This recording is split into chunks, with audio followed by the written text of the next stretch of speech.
What's up, metalheads? Welcome to the Scrap Metal Podcast, the show for the misfits who've been listening to the same music since high school. I'm your host, John von Frankenstein, and joining me is my metal thrashing mad... Fuck!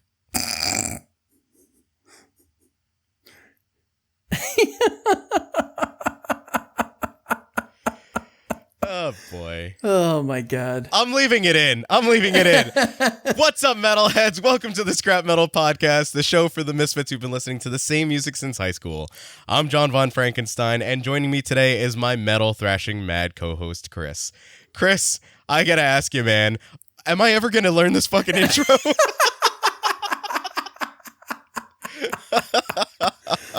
One day you will. One day. What are we, 87, 88 episodes in? Give or take, but who's counting, right? Yeah. How you feeling, bud? I gotta say, I am feeling educated. Educated? All right, so you out here getting a scholarship? I feel like I've used that joke before. I'm so sorry. If you go back, we didn't have video back then, so it's fine. It's okay. Nobody actually knows. Do you guys? I feel like you guys are watching the episodes with the videos way more.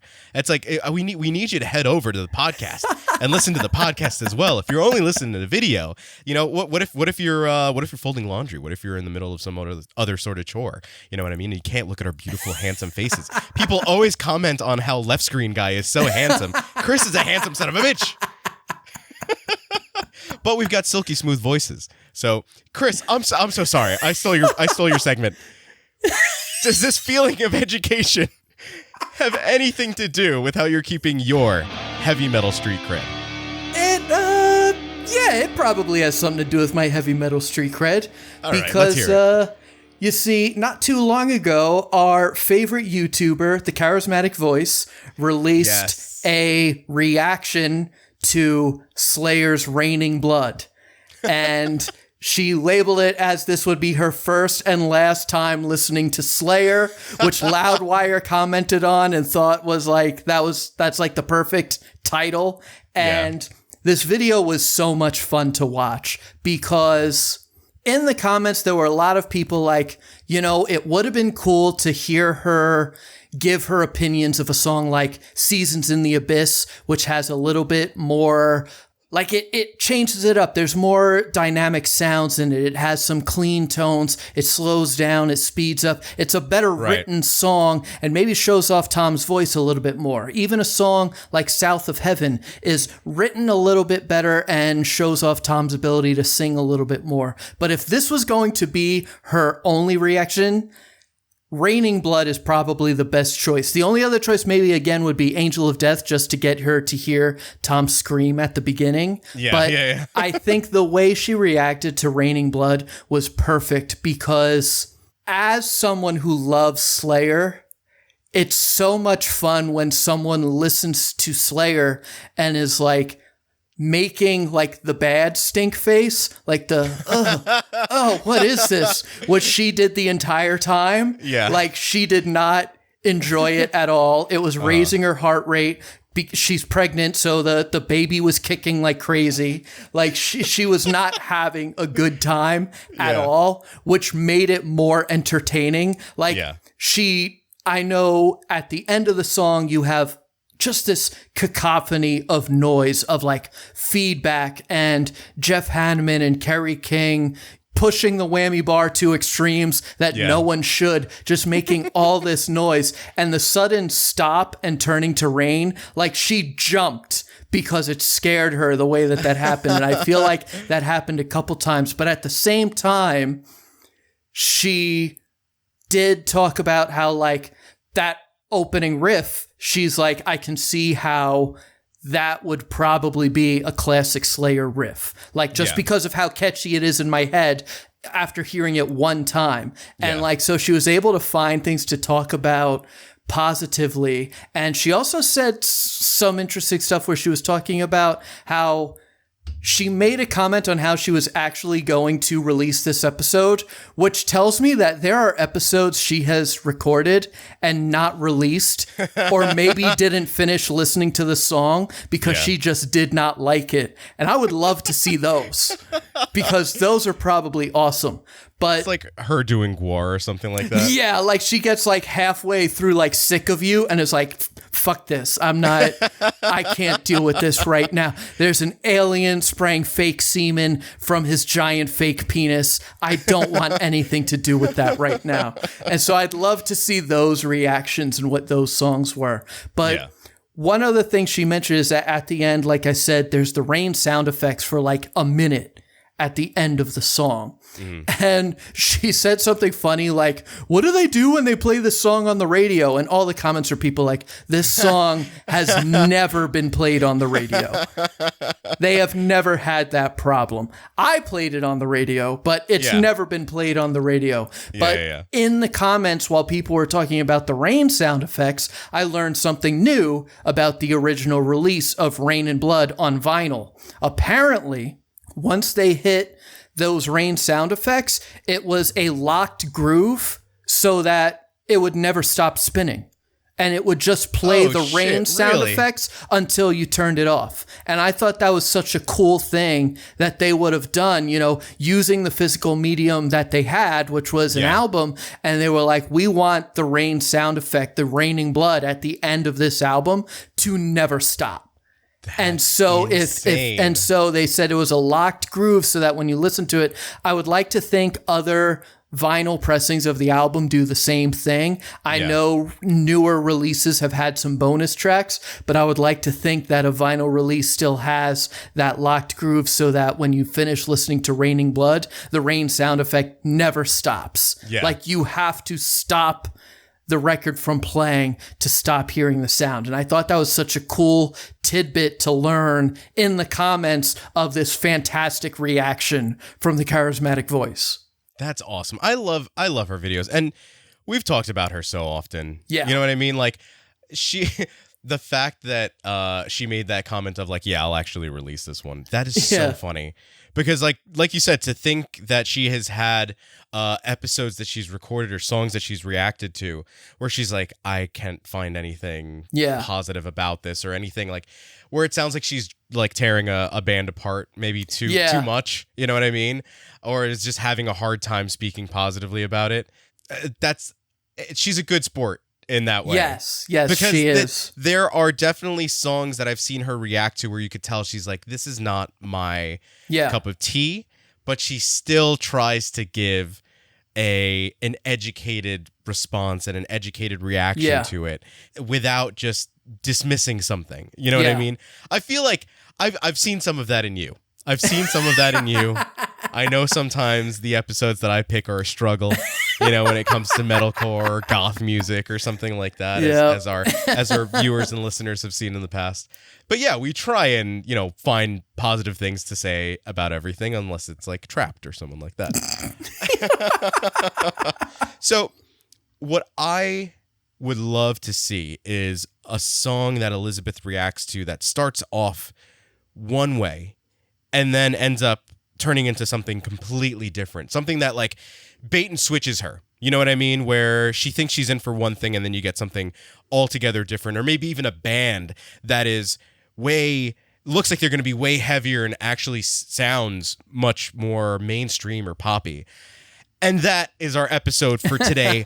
Bait and switch songs and bait and switch artists. Those artists that lure us in with their image and their mystique. And then suddenly they're just Scooby-Doo chase music, as everyone fucking loves to say. When really we all know they're the love child of Metallica and ABBA. Come on, guys.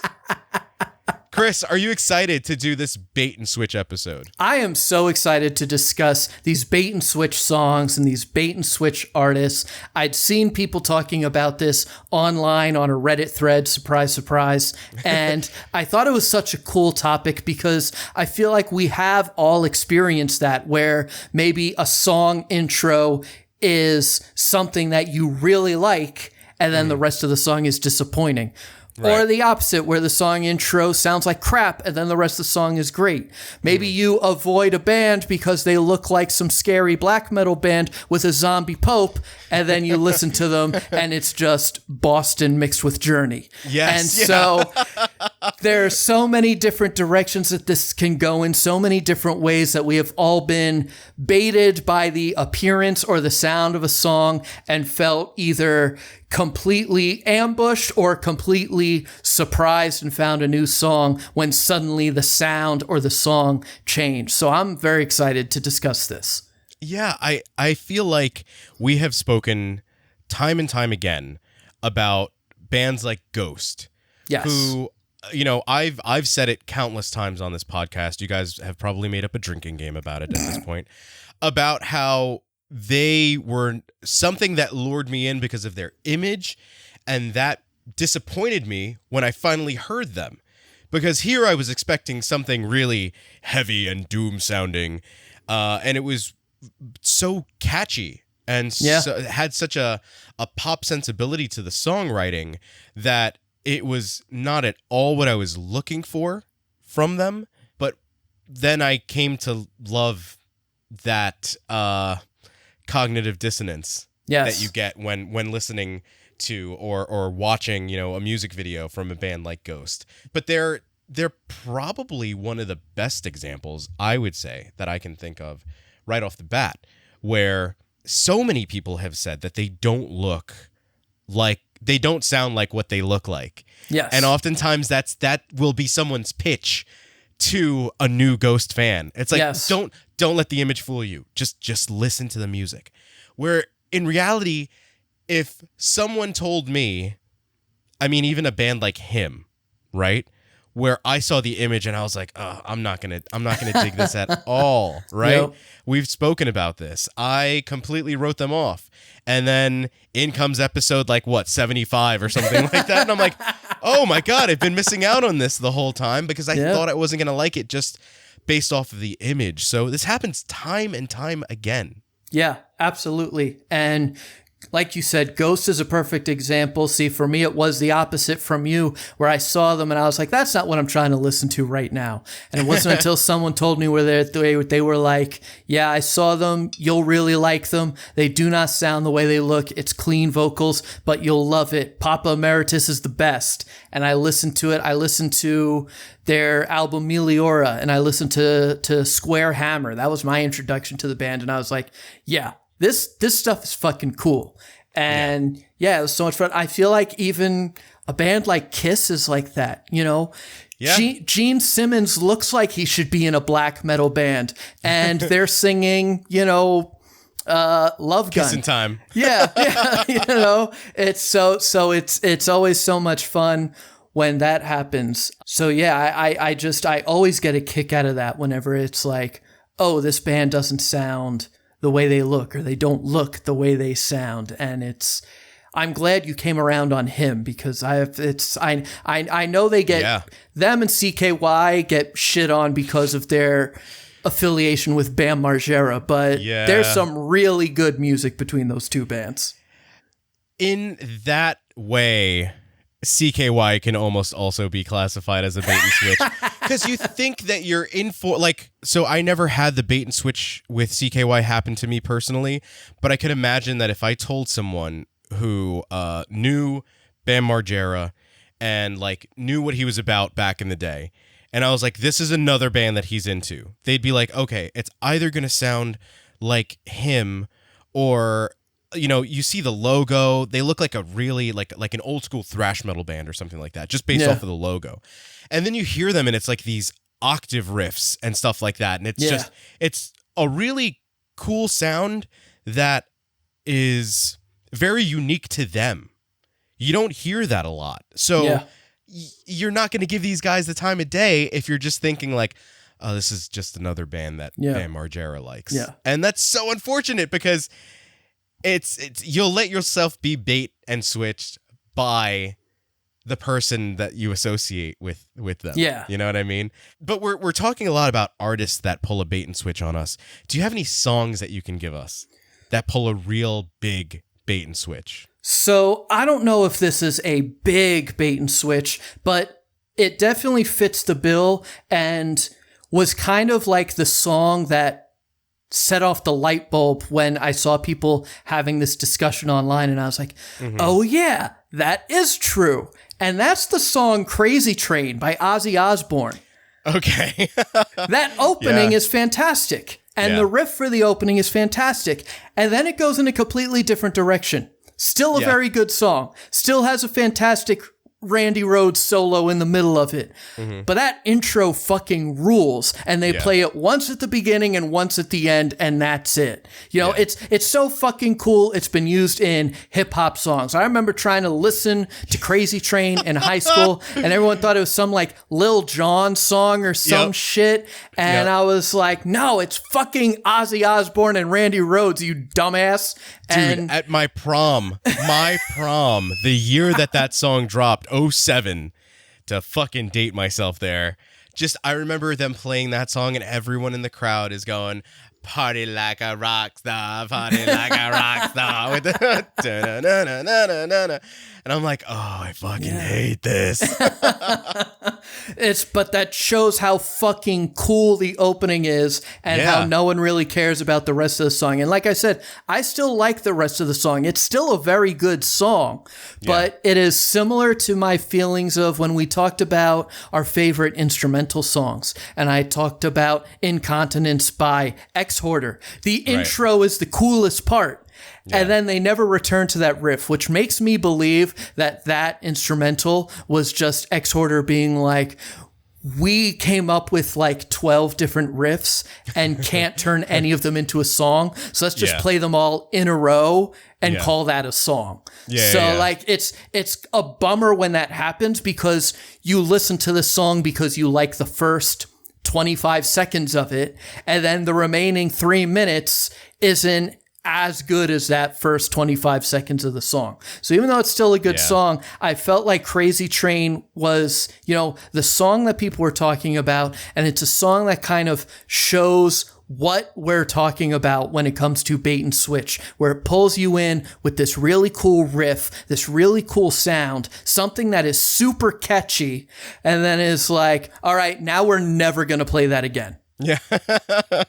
Yeah. I feel like Indians does that too. Indians by Anthrax is another song where it's like, I fucking love this intro. But that's really the only time that they play the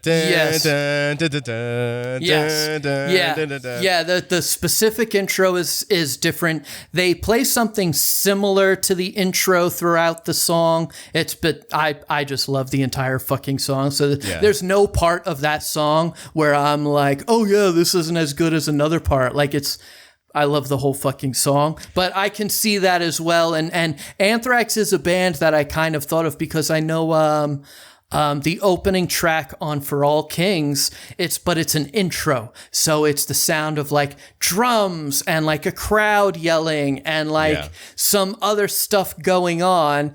And then they don't play that riff again until like right before the guitar solo 5 minutes later. So like, a band that is writing longer songs like Anthrax, you're more likely to get something like that as well, where they're like, hey, we're going to write this intro that maybe it sounds like a really cool riff, or maybe it's just written in a way where it's supposed to be, no, you can't build an entire song out of this intro. It's just a really cool fucking intro. Whereas I think with Crazy Train, I think that riff could have been part of like a cool song or a cool chorus if they used it over and over and over again, which will be other songs I talk about. But I thought the same thing about some Anthrax songs as well, where I was like, they've written some cool intros, but there's times where it feels like, that's clearly written as an intro. And the rest of the song doesn't feel completely different from that intro. Whereas I feel like Crazy Train feels completely different from the intro. Yeah. It's the people will talk about like the what's the meme of the Labrador next to the werewolf from An American Werewolf in London, where it's like me and my music taste. Oh, yeah. Like that, you could do that as like Crazy Train intro. Yeah. The rest of Crazy Train. Yeah, exactly. That's exactly what it is. What's another song that you can think of that gives you that sort of like whiplash? So another song, and this might be a little controversial as well, is Electric Eye by Judas Priest. Okay. So the Hellion, fantastic, obviously, but that's a separate track. But then you have that intro riff, and once again, they never fucking play it again in the song. Yeah. And like that intro riff is my favorite part of the song. And so like I'll listen to the Hellion, I'll listen to the Electric Eye, and then it switches up and the chorus comes and the vocals come in. And I'm like, all right, well, I've gotten past the best part of this song.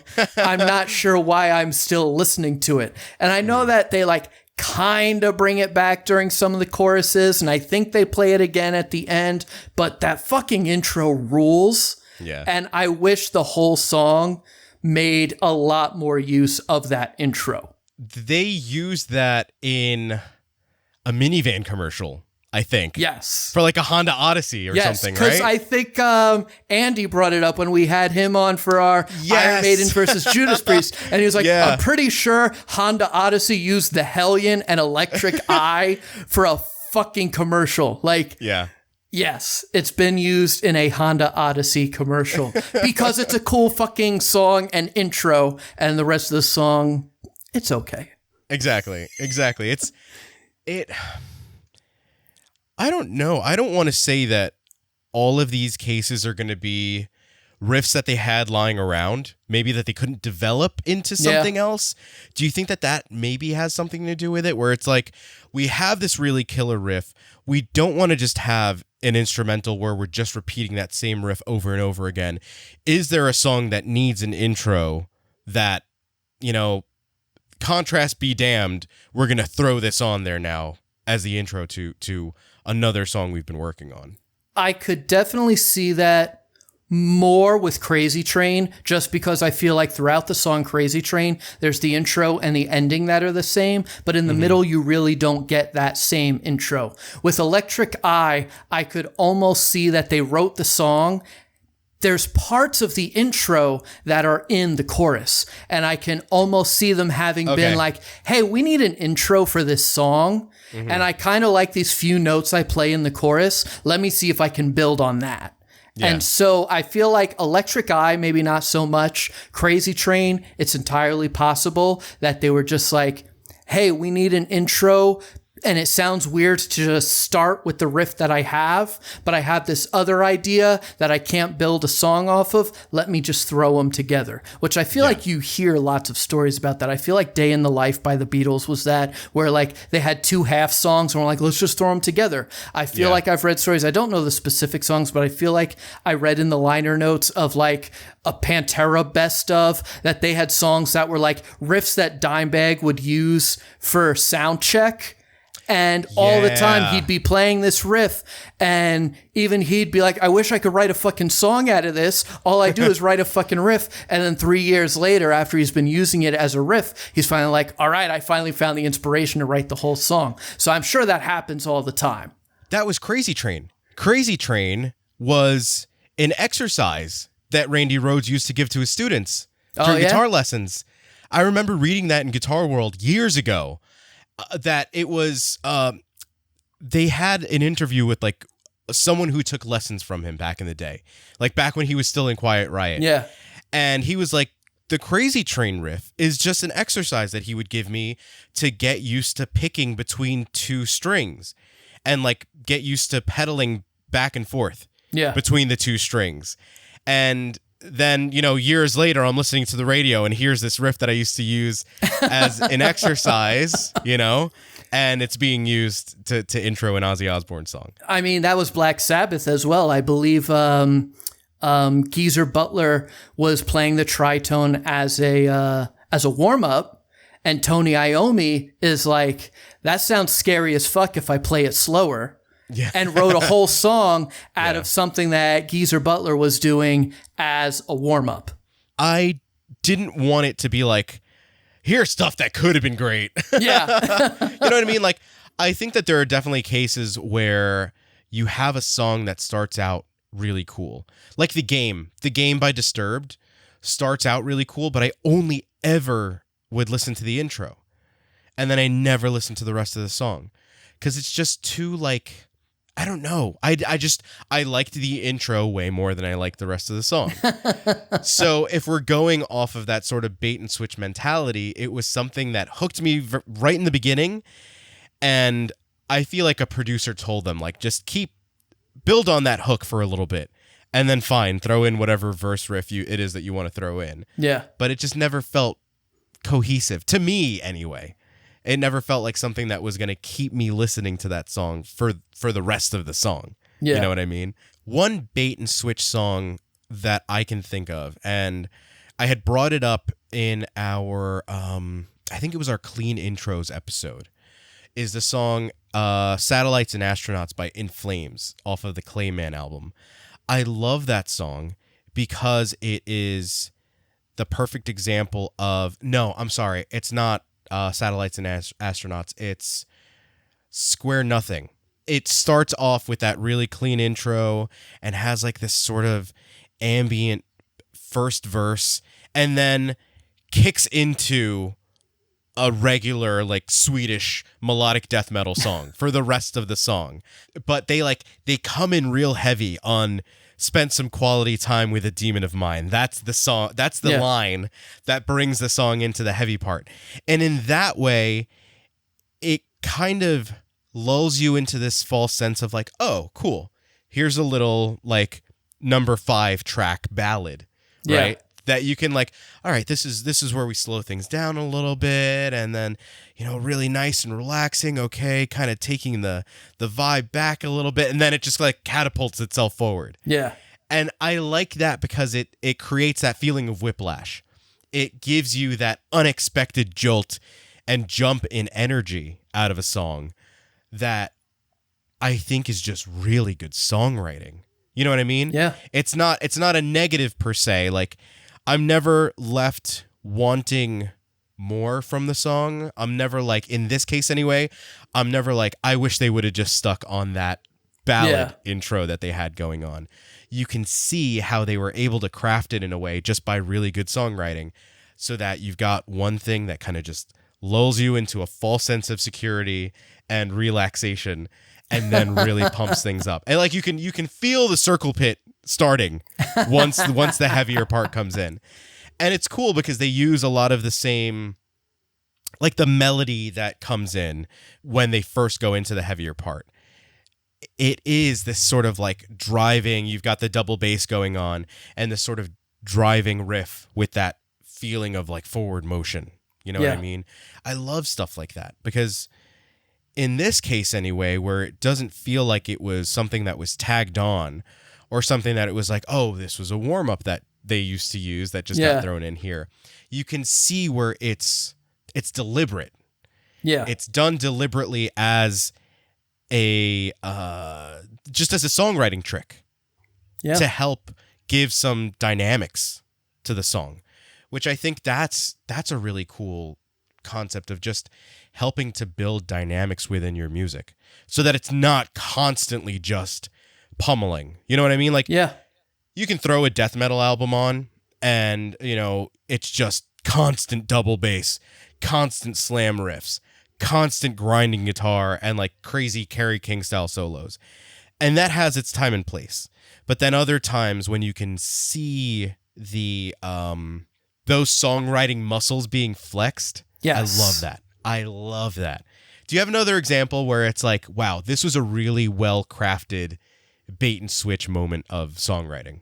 I'm not sure I have specific songs like that. I mean, there's things that I can think of. I think this album right here, Ride the Lightning, starts with a great bait and switch that caused lots of people to proclaim Metallica had sold out already by their second album with the intro to Fight Fire with Fire. You know, this were they in for a surprise. This very pretty acoustic intro that then goes into a song about, you know, nuclear annihilation.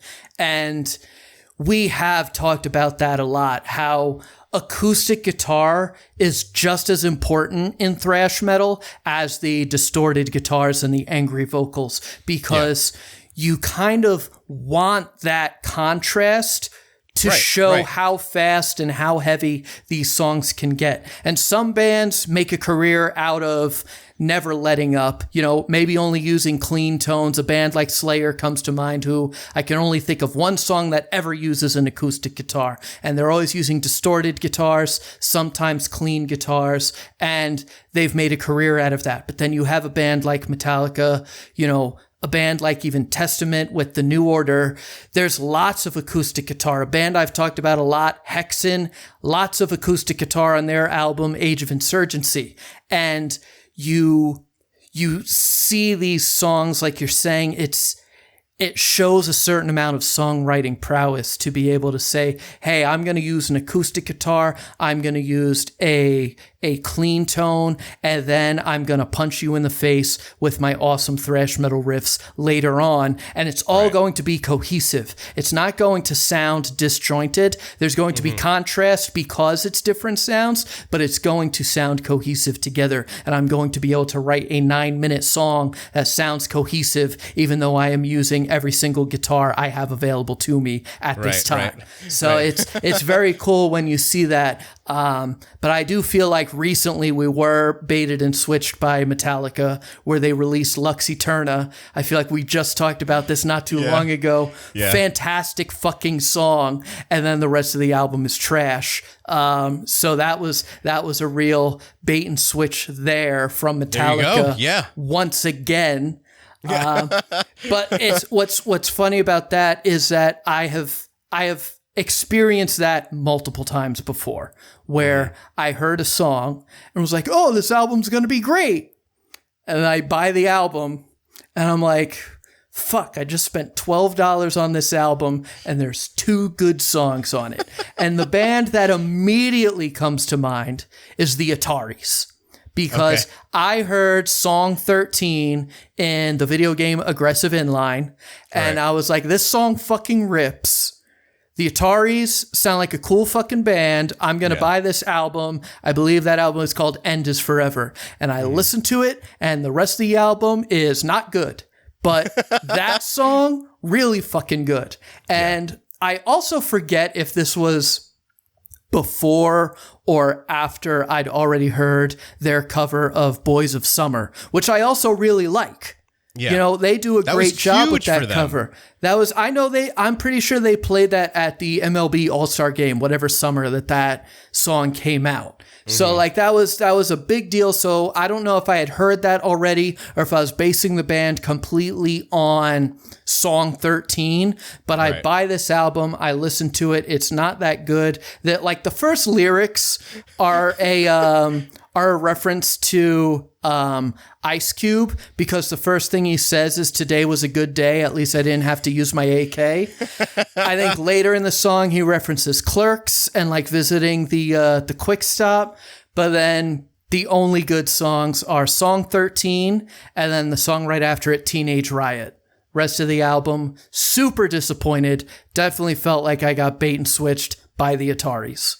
I feel like I joked around about this very recently as well, but I had a similar experience with Mushroomhead, where like when Mushroomhead broke through finally, it was because of the song Solitary Unraveling. And that was such a cool, almost proggy type of song, where it starts out with this real creepy, like, jewelry box type sample. Yeah. And this guy just sort of like spoken word, like really deep, gravelly voice going through his lyrics, almost like rapping them. And then you had like Jeffrey Hatrix's voice come in and he's like, blah, blah, blah, blah. Which I loved that. I loved that sound at the time because it felt very, you got to remember, this was like the heyday of nu metal. So everything was about being as weird and crazy and unhinged as you could be. And so hearing that song and the different acts, if you will, that song goes through, I was like, oh, this is a phenomenal song. This band must be fucking great. So I buy their album Double X. And I'm like, oh, this was the only good song. It's that, it's Solitary Unraveling, and their cover of Empty Spaces by Pink Floyd. That cover, holy shit, is so fucking cool.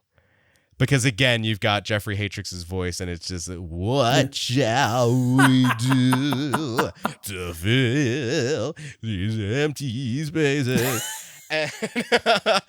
And unfortunately, the rest of the album, maybe just because of the way that it was released, it was like the compilation of a bunch of EPs that they had put out and like stuff that they had self-released. So nothing felt cohesive. So maybe it's just the expectation that they set where it's like, we've got this really cool lead single. Here you go. Please get into us. And once you realize like, oh, that and the cover of Empty Spaces, so just one original song, is the only good song. That's what probably turned a bunch of people off to them when they realized they only had the one good song. And then, you know, as was popular at the time. What's the line? As was the style at the time. Yeah. So, there you go. Yeah. People would just say that they were a shittier Slipknot. You know what I mean? As was the style at the time. Yes. But a band that I feel like people will shit on unfairly, very unfairly, is BABYMETAL. Because you see the image, again, it's all about the image. Yeah. 3 Japanese schoolgirls with pom-poms and the schoolgirl skirts and all that stuff. And you're thinking like, this is so gimmicky. This is so gimmicky. And this is just like, this is corny. I'm not listening to anything like this.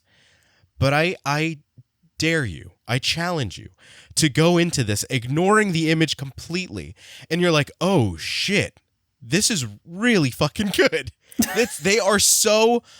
The songwriting and the musicianship on these songs are insane. I can't name a single song for you. I'm so sorry.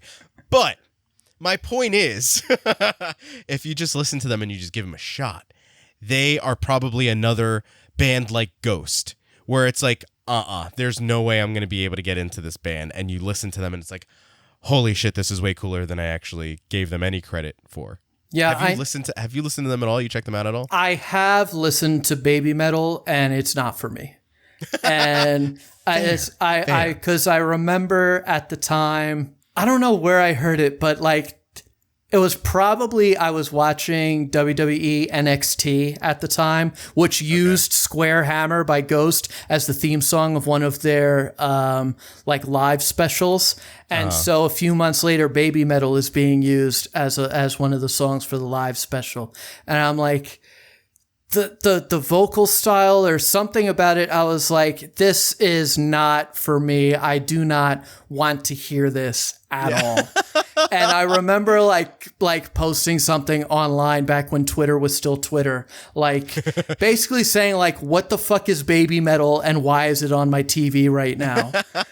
And like one of my friends like was like, oh yeah, it's like J-pop and heavy metal, but I can see how it's not everyone's cup of tea. And my response was like, yeah, because I don't like my tea to taste like shit. And like that was my reaction to BABYMETAL. And so like I love seeing people like Rob Zombie or James Hetfield shit on people who try to shit on BABYMETAL. I love seeing that. I'm not going to be one of those people who is like, at least not anymore. Maybe back in the day I would have been one of those people, but I'm not going to be those people who are like, oh, it's not real metal. Oh, get these, Japanese schoolgirls out of here. Like, no, I'm not going to do that. I think it's actually very fun and entertaining what they're doing. I just don't want to listen to it. But I can see why it would be extremely entertaining because it's that contrast and juxtaposition of Japanese schoolgirls playing this very heavy music. And I can see how entertaining that is. Yes. Yes. I was about to say, remember when I started this episode praising you for how good of a job you've done being more open with your music taste? Yes. Yes, indeed. I'm sorry I served you this shitty tea, Chris. Do you have any other songs or any other artists that you can hit us with that have pulled a bait and switch on you? So there's one band that did come to mind. Now, I don't know how many people really felt like they were bait and switched by this band. Mm-hmm. And I feel like I was almost a reverse bait and switch where I was like, hey, wait, I'm hearing this song and this is the same band that plays this other song. Mm-hmm. And that's a band that I've talked about quite a bit on this show. That's Sugar Ray. And how they were a new metal band. They were a rap metal band. Their debut album, Lemonade and Brownies, had a great song like Mean Machine. Green Machine was my high school marching band. Mean Machine was a fantastic song that I heard in the Nintendo 64 classic Road Rash 64. And I was like, wait a freaking second. You're telling me this is the same Sugar Ray that sings Fly and Every Morning. And those first two albums were new metal albums. Like I said, Lemonade and Brownies and Floored. Floored had Fly on it, which was a fucking reggae song, and got radio play. And they were like, oh, fuck, we should just write reggae songs from now on. And so their third album comes out titled 1459, which was meant to represent that their 15 minutes of fame were up. The first track is called New Direction, and it's like a death metal song, but the lyrics are like making fun of themselves being a metal band. And then it goes right into Every Morning. And I'm like, if you were a fan of Sugar Ray in the mid 90s, you'd be fucking furious that this is what the band turned into. Cause even like seeing like Mark McGrath, I'm like, this dude does not look like he should be singing in like a fucking pop reggae band. And it's like, oh, because he wasn't. He was Fred Durst before Fred Durst. Like, that's who he was. He had fucking, instead of a backwards red Yankees cap, it was the bleached tips that everyone wanted. You know, I wanted to do it and couldn't. But, like, that was the style at the time. Are you thankful that you weren't able to do that? Maybe. But yes, like I said, I wasn't personally baited and switched, but I could see how there might have been people who were that were like, hey, I kind of like the stuff Sugar Ray was doing a few years ago, and now they have completely changed directions. And there's other bands that have done the same thing. You know, another band I love to talk about is AFI. Their direction has changed not as drastically, so I still like the vast majority of their music, but it is not unusual for a band to start sounding one way and for their sound to evolve. Sugar Ray is just one of the most egregious, and they went into such a direction that you're not going to find anyone who likes both iterations of Sugar Ray. There is no one who is a fan of Mean Machine and Every Morning. Except for us. Yes. Except for us. All right, Chris, I think we successfully bait and switched our listeners into thinking that we had way more bands to talk about in this episode. Why don't you end us off with a suggestion? All right, so I have a suggestion. I do have an honorable mention. Once again, a band who tricked me into paying full price for their album is Three Doors Down. The song Kryptonite is fantastic. The rest of that album, not so much. So we baited and switched you into thinking we didn't have bands, and then we made you think that we had another band when we didn't have a band, but then we did. But my suggestion this week is a band that I've talked about this before, and I feel like now that we've made our return, I'm trying to do the Metal Thrashing Chris speed run of all of my favorite jokes and bands to bring up. I've brought up Sugar Ray, I've brought up AFI, I've made fun of Dave Mustaine, and now it is time for me to talk about Pantera and how they maybe baited and switched a whole bunch of people because throughout the 80s, they were a glam rock band. And I gotta say that considering they want to pretend those first 4 albums don't exist, there's some pretty good music on those albums. Yeah. But the last of which, Power Metal in 1988, is the first with Phil Anselmo and is an album that I have listened to, has some good songs on it. The title track is great. Rock the World, Over and Out. These are some great tracks. And so I would suggest people listen to this because this was the glam metal band before they turned into Ex-Hoarder. Because Phil Anselmo couldn't be an Ex-Hoarder, so he just turned the band that he was in into Ex-Hoarder, and in 1990 they released Cowboys from Hell, which sounds fucking nothing like the first 4 albums. You know, he bait and switched the band. Yeah. Like, he was like, surprise, I'll be a glam metal singer. Yeah. Psych. Yeah. Lol, JK, we're actually a thrash metal band now. But it's funny because when you listen to Cowboys from Hell with that in mind, there's times where I'm like, okay, I can see how this might have been written as like trying to be a maybe speed metal or hair metal band, not necessarily trying to be an Ex-Hoarder ripoff, which is my other joke to make about Pantera and Phil Anselmo. But yeah, I thought this would be a fun suggestion to make, Pantera's 1988 album, Power Metal, because, like I said, I don't know how many fans felt like they got the rug pulled out from under them when they were listening to Power Metal and then were very excited for Cowboys from Hell and heard something completely different. But I do think it is a very fun and drastic change that the band made, much like Sugar Ray, but almost for opposite reasons, where like Sugar Ray was like, hey, we make way more money playing this, whereas Pantera almost felt like it was like Phil Anselmo was like, hey, I love this band, I think we should sound like these guys.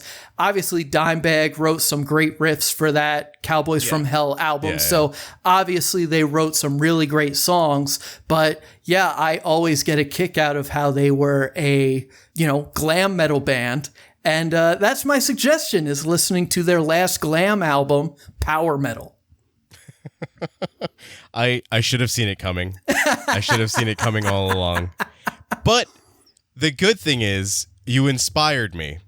You inspired me to talk about another band that pulled a bait and switch on their fans. And that's the band Sepultura. And when Sepultura came out with the Roots album, everybody was like, oh, it's because Korn is popular, and now they've completely changed up their sound. But for a lot of people, that was their introduction to Sepultura, and that was their introduction to that sort of like groovier sound that they were doing. So if you go back and listen to the earlier stuff, you might be surprised to find that they were originally more of a thrash band. So if you go back to the album Beneath the Remains and listen to a song like Inner Self, you may be shocked at how different that is from Roots Bloody Roots. So that's why I want to suggest another great band-wide bait and switch, genre-wide fan base bait and switch by the band Sepultura. Go check out Inner Self off of the album Beneath the Remains. Thanks for tuning into this episode of the Scrap Metal Podcast. The time has come for us to pack up our gear, but we'll be back to rock out with you in the next episode. Stay metal, everyone. Good night.